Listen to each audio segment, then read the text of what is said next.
Mumbai Pune missing link आजपासून वाहतुकीसाठी खुला होतोय। मुंबई आणि पुणे या दोन शहरांमधल्या प्रवासाचं अंतर आणि वेळ त्यामुळे कमी होणार आहे। थेट जाऊयात याच ठिकाणावरनं आमचे प्रतिनिधी गिरीश गायकवाड आपल्या सोबत आहेत। गिरीश, किती वाजता उद्घाटन आणि कसा आहे हा रस्ता? नक्की श्वेता, आपण पाहतोय की मिसिंग लिंक एक गिफ्ट आहे जे एक महाराष्ट्र दिनाच्या निमित्तानं महाराष्ट्र सरकारकडून संपूर्ण मुंबई पुणेवासियांना दिलं जाणार आहे।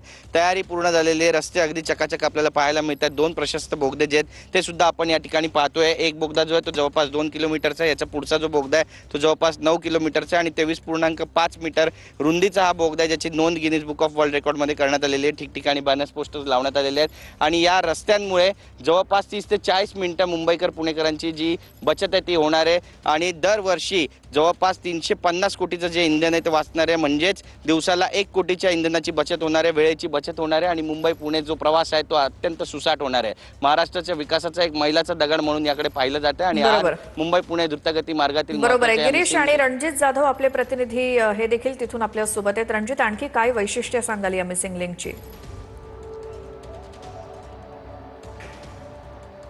श्रुती, नक्कीच आपण पाहिलं तर पुणे मुंबई एक्सप्रेस वे जो आहे तो आता सुसाट जो आहे तो सुटणार आहे। आपण पाहिलं तर बोरघाट असेल किंवा खंडाळ्याचा घाट असेल, या घाटामध्ये होणारी वाहतूक कोंडी जी आहे ती त्यातून सुटका जी आहे ती आता या ठिकाणी होणार आहे। आपण पाहू शकतो की त्याच बोगद्यामध्ये आपण आहोत, ज्या ठिकाणी आपण पाहू शकतो की लोणावळ्यातील कुसगाव या जवळून हा बोगदा जो आहे तो सुरू होतो। या बोगद्याच्या सुरुवातीलाच आपण पाहिलं तर पुरेशी अशी विजेची सोय जी आहे ती या ठिकाणी केलेली आहे, जेणेकरून कुठल्याही प्रकारचा त्रास जो आहे तो वाहन चालकाला होऊ नये। आपण पाहू शकतो की अतिशय सुसाट असा हा मार्ग जो आहे तो या ठिकाणी होणार आहे। 13.3 किलोमीटरचा हा बोगदा जो आहे तो असणार आहे। खोपोली ते कुसगाव, म्हणजे कुसगाव जे आहे ते लोणावळ्याच्या जवळ जे आहे ते तिथपर्यंत असणार आहे। आपण यामध्ये पाहिलं तर सुरुवातीला फक्त कार आणि बस यांनाच या ठिकाणी परवानगी असणार आहे। धोकादायक ज्वलनशील वाहनांना जी आहे ती या ठिकाणी बंदी असणार आहे।